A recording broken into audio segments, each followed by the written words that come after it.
Hello hi friends welcome to my channel लजेरी blogger Sunita मु welcome करुच्ची मो चैनल को मु आशा करुच्ची आपण मैंने समस्ते भलरे थे मु भी भलरे अच्छी आज जेहेतु शुक्रवार इच्छा है टे चिकेन करने से आम चिकेन करने प्रस्तुत कर सारीचु आमर समस्त सामग्री देखु बर्तमान आम पियाज अदा रसुण पेस्ट को भल भाव भाजुचु देन तादरे टमाटो पकई भाजी सारीचु आम प्रोसेसिंग कंटिन्यू चली चिकेन हाँपाई आपण मैंने वीडियो टेबल शेष पर्यंत देखु था स्किप न करी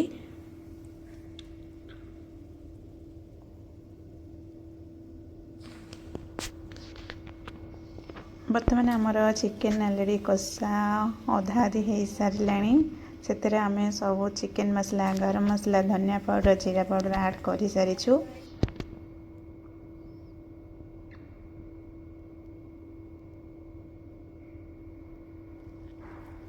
बर्तमान आमर कषा लास्ट मोमेंट रे एबे खाली वेट केतेबेले चिकेन सरीबो ताकू नहीं आम खाइबू।